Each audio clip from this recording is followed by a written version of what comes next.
connecter le monde de l'école et de l'entreprise, c'est la mission d'entreprendre pour apprendre.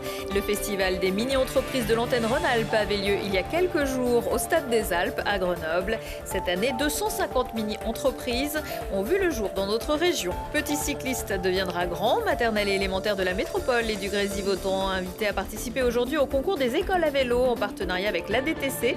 Parmi les 130 écoles inscrites, celle des Dauphins à Bernin. Et puis le premier salon des étangs de France se tiendra à la Côte-Saint-André à compter de vendredi et durant tout le week-end. Il y aurait environ 1 millier d'étangs en Isère. Comment les définir et à quoi servent-ils? L'un des organisateurs du salon viendra nous en parler dans ce JT. Bonsoir à toutes et à tous et bienvenue dans ce JT du jeudi 25 mai 2023, du lundi au vendredi à partir de 18h, l'essentiel de l'actualité du Grand Grenoble.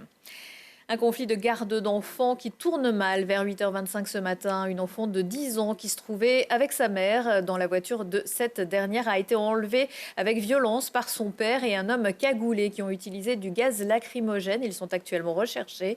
Les faits se sont produits près du centre social Romain Rolland, boulevard Joliot-Curie à Fontaine.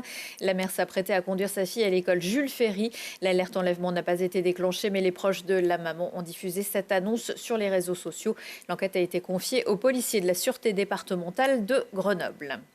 Clinatech poursuit sa marche vers l'incroyable. Associé à des chercheurs et médecins suisses, le PFL de Lausanne et le CHU vaudois, l'équipe grenobloise est parvenue à faire remarcher un patient paraplégique grâce à 2 implants.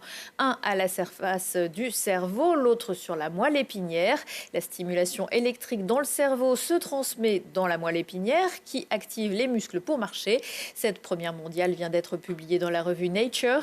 Il y a 3 ans et demi, Clinatech, un centre de recherche du CEA, du CHU de Grenoble et de l'UGA, avait réalisé un essai clinique avec un patient tétraplégique qui avait pu commander un exosquelette pour se déplacer.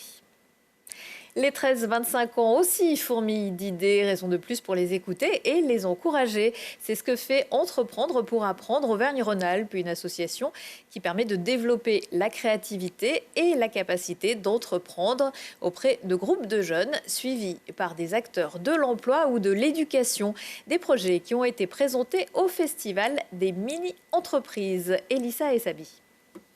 Jeux de société, outils écologiques ou encore vélos pour recharger les appareils électroniques, le Stade des Alpes a accueilli le Festival des mini-entreprises et ses 850 jeunes venus présenter leurs projets.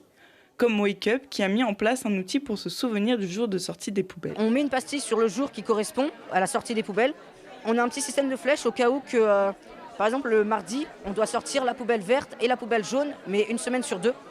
Donc on met nos 2 pastilles sur les 2 trous. Et un coup qu'on a sorti une poubelle, on peut tourner la flèche vers la poubelle à sortir la semaine prochaine. Au total, ce sont 51 stands qui sont tenus par de jeunes entrepreneurs allant du collège jusqu'aux formations post-bac. Et pour certains, le projet est allé au-delà d'un travail scolaire. De base, là, on fait une mini-entreprise M. C'est-à-dire que c'est un peu sur le cours de l'année, mais on doit s'arrêter au prototype, on ne doit pas le mettre.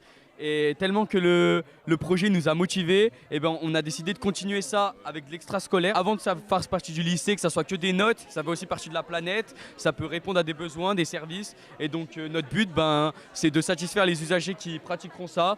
Chaque mini-entreprise a dû créer son projet de A à Z, recevant l'aide de leur mentor et de Entreprendre pour apprendre, organisatrice de cette journée. Nous, ce qu'on cherche avant tout à travers ce parcours de mini-entreprise, c'est que les jeunes prennent confiance en eux, qu'ils osent, qu'ils se dépassent, leur redonner du sens aussi à leurs apprentissages et découvrir le monde de l'entreprise. Donc nos parcours en fait sont basés sur une pédagogie active où les jeunes sont acteurs. On a envie qu'ils choisissent leur orientation et que ce ne soit pas une orientation subie. Et donc c'est pour ça qu'on travaille avec eux sur l'ensemble de ces projets. La journée s'est soldée par une remise des prix qui se déroule entre musique et bonne ambiance et où certaines mini-entreprises ne manquent pas de se démarquer par des slogans haut en couleurs. On compte sur vous, réveillez-vous et n'oubliez pas, pisser sous la douche ne suffira pas. Cette année leur aura permis d'apprendre à monter une entreprise et certains jeunes continueront dans ce sens. Les inscriptions pour la session 2023-2024 sont ouvertes. La tête et les jambes, bien oxygéner son cerveau avant les phases d'apprentissage et améliorer aussi la qualité de l'air que l'on respire. Quelques-uns des bienfaits d'aller travailler à vélo. Le mieux, c'est encore de commencer petit. Dans le cadre de l'événement Fête du vélo, Jade Lanier a suivi ce matin une famille du Grésivaudan, participante du concours des écoles à vélo. Allez, le casque obligatoire. Hop là. Ce matin, pas de voiture pour ces habitants de la commune de Bernin dans le Grésivaudan. Enfants et parents sont invités à se rendre à l'école en vélo. Allez, on y va, c'est la journée vélo. Un casque, un gilet jaune, 2-3 coups de pédale et c'est parti pour un trajet d'1 kilomètre.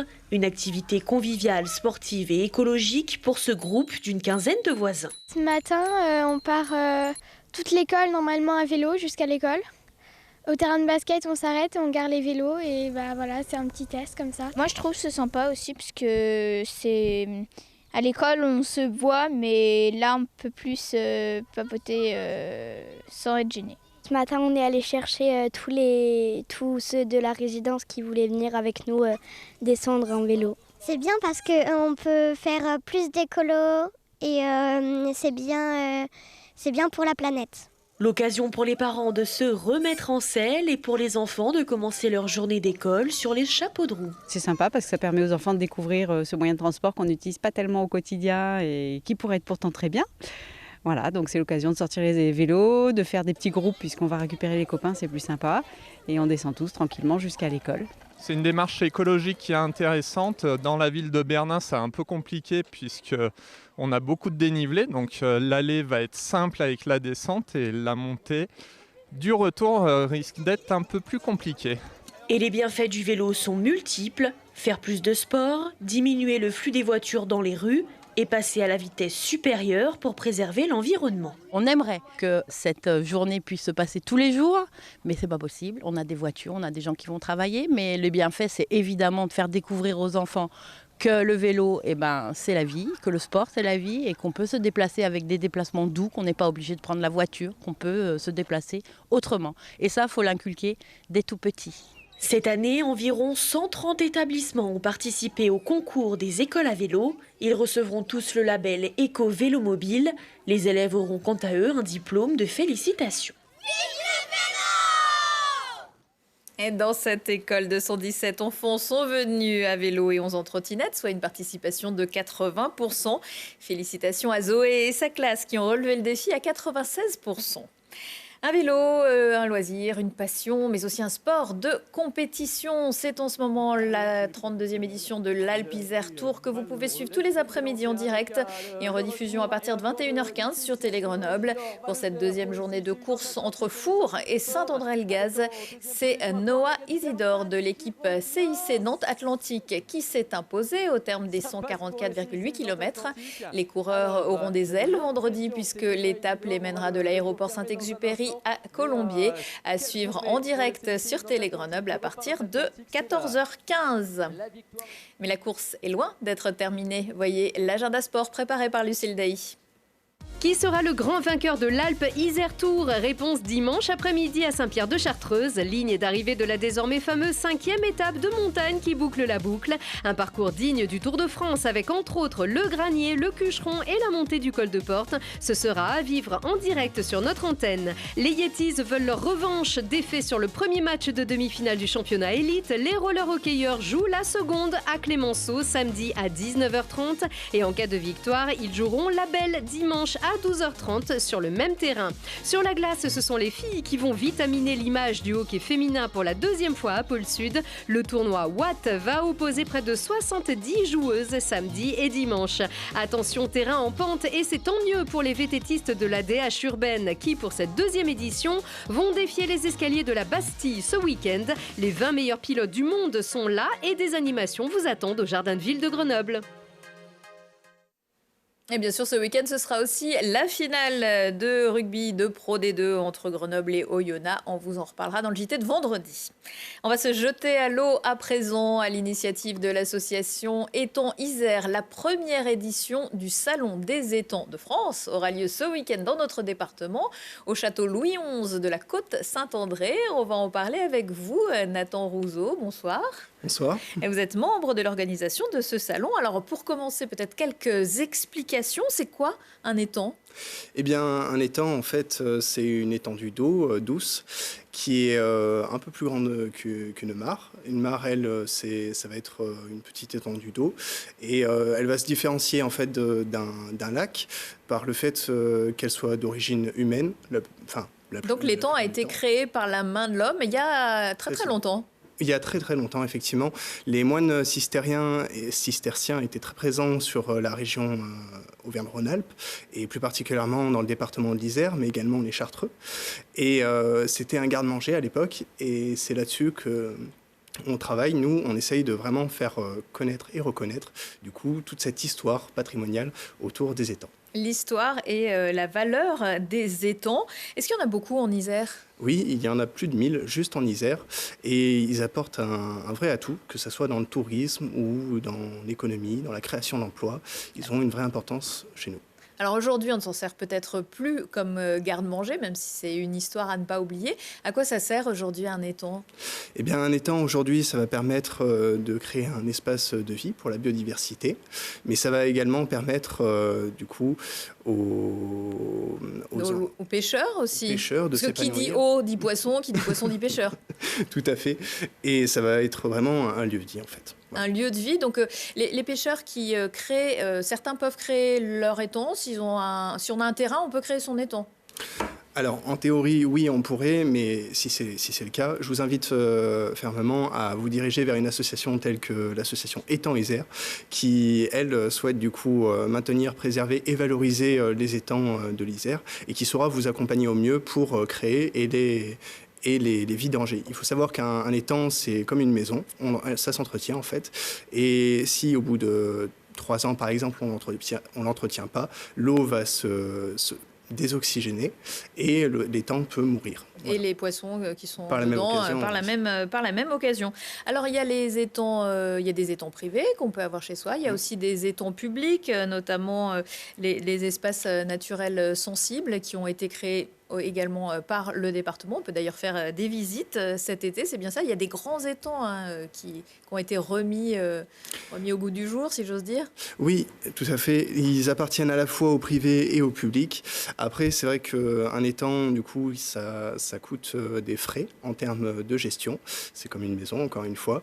Et c'est pour ça que l'association Étangs Isère, en collaboration avec le département de l'Isère, le conseil départemental de l'Isère, ils ont créé ensemble du coup la charte maintenir, préserver et valoriser les étangs dauphinois, et ils accompagnent du coup durant 5 ans les propriétaires d'étangs dans la gestion des étangs.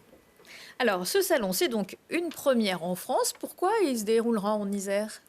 Eh bien, c'était une vraie volonté de l'association. Elle est depuis peu reconnue d'intérêt public par le ministère de l'Environnement et le ministère de l'Agriculture. Son président, M. Patrice Clavel-Moreau, a fait un vrai travail là-dessus. Et depuis 2021-2022, l'association, en fait, du coup, est présidée par lui. Et il souhaitait vraiment avoir un rendez-vous qui est sur ce terrain, terrain des étangs. L'idée, c'était surtout que la charte soit mise à l'honneur sur l'Isère, en fait. Voilà. Alors, c'est aussi donc il y aura une assemblée générale vendredi avec les professionnels, avec des sujets, des conférences. Est-ce que la sécheresse, c'est un sujet préoccupant dans le monde des étangs ? Oui, c'est un enjeu majeur. On a bien vu par rapport au dernier rapport du GIEC. Il faut qu'on travaille là-dessus. On a passé le jour du dépassement. La question de l'alimentation fait partie également. On a besoin de protéines, qu'elles soient d'ordre animal ou végétal. Les deux sont possibles. Mais on ne peut plus consommer de la viande comme on le faisait à l'époque.